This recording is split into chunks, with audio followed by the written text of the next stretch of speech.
Pagkatapos manalo ng championship sa kanyang first season, ay tuluyan nang nagtapos ang 3-year run ni Jrue Holiday sa team ng Milwaukee Bucks. "I don't want to go anywhere. I want to retire as a Buck." Mga salitang binitawan ni Jrue Holiday, tanda ng kanyang loyalty sa Milwaukee Bucks team. Ngunit makalipas lamang ang ilang araw ay nangyari nga ang biggest trade ng taon, kung saan ay mapupunta siya ng Portland Trail Blazers kapalit ni Damian Lillard. Si Holiday ay nag-a-average ng 19.3 points per game, 7.4 assists per game at 1.2 steals per game. Sa nakaraang season, siya din ay mayroong mas mataas na 3-point percentage kaysa kay Damian Lillard. Pero alam ng lahat na plano ng Blazers ang mag-focus sa kanilang mga batang roster, kaya wala silang balak na patagalin si Holiday sa kanilang team. Kaya naman sa anumang oras o araw ngayon ay maaaring matrade ulit si Holiday. Isa ang Golden State Warriors sa nagpakita ng interes para sa 33 years old na Jrue Holiday at pwede nilang i-trade ang kanilang newly acquired na si Chris Paul na 38 years old na. Tama, mas matanda ng 5 taon si CP3 at nabanggit ko kanina na gustong mag-focus ng Blazers sa kanilang mga batang roster. Pero bakit nga ba sila papayag na i-trade si Holiday para sa mas matandang player na ito? Kilala natin si CP3 na kung tawagin ay point guard. Kung matatandaan ninyo, lahat ng pinuntahan niyang team ay nag-improve. Ang New Orleans Pelicans, bago na-draft si Chris Paul ng New Orleans Pelicans, sila ay may record na 18-64 noong 2004-2005 season. At nang na-draft na si Chris Paul sa kanilang team, nag-improve ang kanilang record ng 20 wins. At sa kanyang ika-third season sa NBA ay nabuhat niya ang New Orleans sa 56-26 record, na siyang ikalawang best record sa Western Conference. Ang LA Clippers ay may record na 32-50 bago nila ma-acquire si Chris Paul sa kanilang team. At sa unang taon ni CP3 sa Clippers ay nabuhat niya ito sa playoffs na may record na 40-26. Ngunit natalo sila ng San Antonio Spurs sa semifinals. At sa ikatlong season niya sa Clippers, nanalo sila ng 57 wins na ika-4 naman na best record sa Western Conference. Ang Houston Rockets, sa loob ng 2 season nito sa Rockets ay di siya gaano nakapag-perform dahil sa mga injuries. Ngunit ang Rockets noon ay may magandang season. Dahil sa mga taong iyon ay nasa prime pa ang isang James Harden. Ngunit sa bandang huli, di na sila nagkakaintindihan pa ni Harden, kaya na-trade si CP3 sa Oklahoma City Thunder kapalit ni Westbrook. Ang OKC noon ay nagplano na mag-rebuild at mag-focus sa kanilang mga young prospects.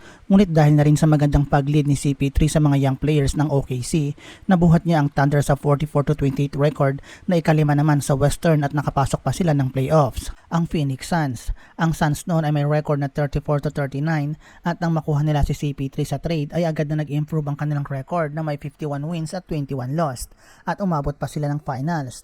Ngunit natalo sila ng Bucks sa loob ng 6 games. At yan ang dahilan kung bakit binansagan siyang point guard dahil kaya niyang tulungan ang kanyang mga team upang manalo. Ngayon, isa din ang Clippers sa nagpapakita ng interes para kay Holiday. Ngunit isa sa maaring maganap na senaryo ay isang 3-team trade kung saan makukuha ng Clippers si James Harden at mapupunta naman si Holiday sa 76ers kung saan siya ay na-draft at naglaro ng 4 na season. Interesado din naman ang Boston Celtics na makuha si Holiday para sa kanilang team matapos nilang i-trade si Marcus Smart sa Grizzlies upang makuha si Porzingis.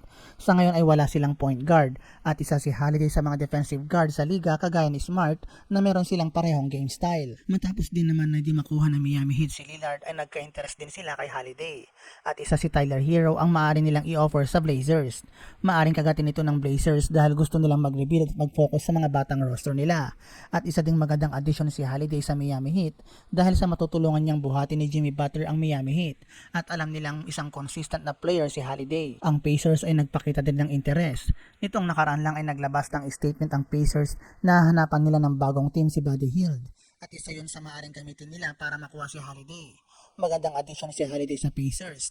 Sa tingin ko maganda ang magiging duo nila ng rising star na si Tyrese Haliburton. Madaming team ang gustong makuha si Holiday dahil nga isa din itong solid player na talagang maasahan at maaaring matulungan ang kanilang team upang manalo. Ngunit kung maisipan din nilang hindi nalang i-trade si Holiday ay malaking bagay na ito sa Blazers dahil para sa akin mas solid ang lineup ng Blazers kung meron si Holiday.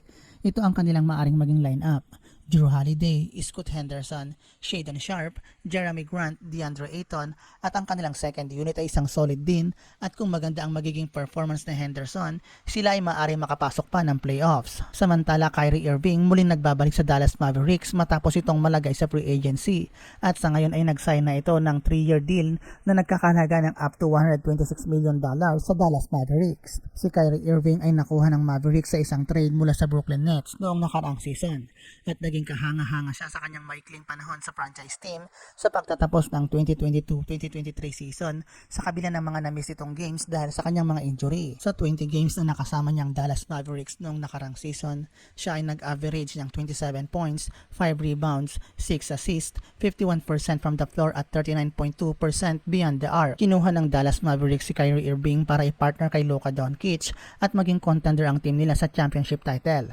Yun nga lang ang Mavericks ay kinapos sa Western Conference playoff race at na-miss nila ang postseason sa unang pagkakataon mula noong 2018-19 campaign. Sa darating naman na panibagong season ng NBA ay ginugugol ni Irving at Luka ang buong panahon na magkasama sa training camp at preseason para ma-improve ang kanilang chemistry.